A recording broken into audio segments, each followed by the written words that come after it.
So let's express, this is the last topic of the steady state error chapter 7. This is basically steady state error for state space.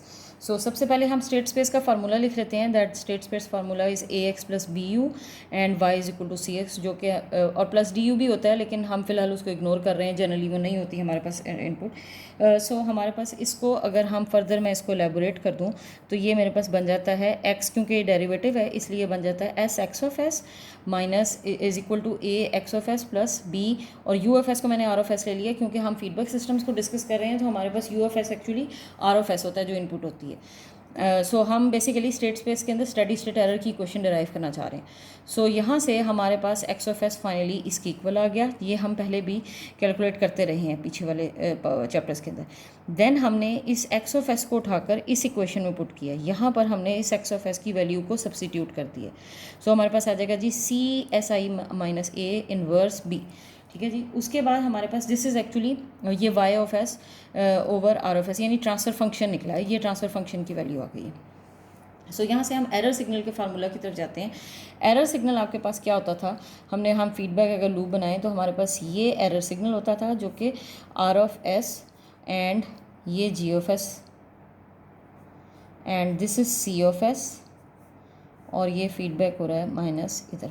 सो हम इधर से इस error signal को express कर सकते हैं. अगर ये वाई ऑफ एस है, यहाँ से आउटपुट आ रही है, तो वाई ऑफ एस असल में ये सी ऑफ एस होता है, हम पीछे इसको सी ऑफ एस ले रहे हैं, लेकिन स्टेट स्पेस में उसने वाई ऑफ एस कहा हुआ है तो हम इसको वाई ऑफ एस लेंगे.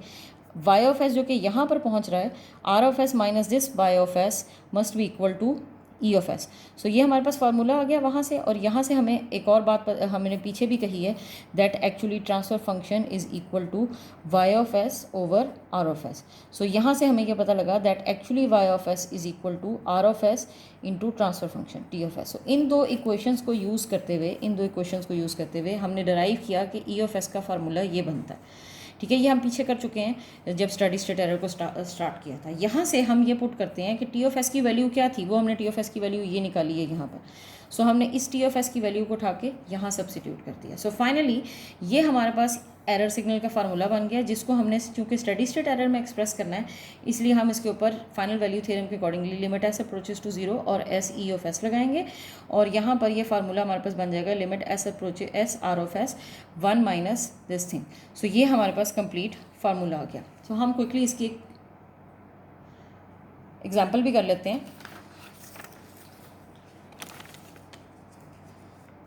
जी.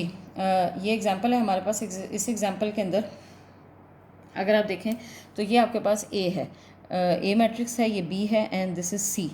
ठीक है. सो हम इसको इस फार्मूला के अंदर पुट करेंगे और यहाँ से हम एस आई माइनस ए निकाल लेंगे. एस आई माइनस ए आपके पास कोई भी मैट्रिक्स आएगी, जिस मैट्रिक्स का आप माइनस एंड कोफैक्टर्स के थ्रू, क्योंकि ये एक लेंथी सोल्यूशन था इसलिए मैंने इसको सॉल्व नहीं किया, के थ्रू आपके पास S I minus A inverse एक मैट्रिक्स बन जाएगी जो कि 3/3 की मैट्रिक्स होगी. उस मैट्रिक्स को आप जब बी से मल्टीप्लाई करेंगे जो कि कॉलम वेक्टर है, तो आपके पास पीछे सिर्फ कॉलम रह जाएगा. और फिर आप फाइनली जब उसको सी से मल्टीप्लाई करेंगे तो आपके पास एक एस की फॉर्म में की वैल्यू आ जाएगी. That will be express like this. इसको आप प्रीवियसली बहुत दफ़ा सॉल्व कर चुके हैं इस तरह के क्वेश्चंस को. अब हमने इस एस आई माइनस ए को इस फार्मूला में पुट किया जो आपके पास कैलकुलेट हुआ था. So formula will be 1 minus this thing. अब उसने आपको आर ऑफ एस की वैल्यू एक यूनिट स्टेप फंक्शन दिया हुआ है. सो हम आर ऑफ एस की वैल्यू को डायरेक्टली सब्सिट्यूट कर लेंगे, वो 1/s की इक्वल आ जाएगी. This will be cancelled. और इसको फाइनली जब हम सॉल्व करते हैं तो अब हमने इसके ऊपर फार्मूला के हिसाब से limit S approaches to zero apply करना है. सो जब आप limit S approaches to zero apply करेंगे तो सिर्फ ये दो चीज़ें बच जाएंगी, 16/20 दैट इज इक्वल टू 4/5.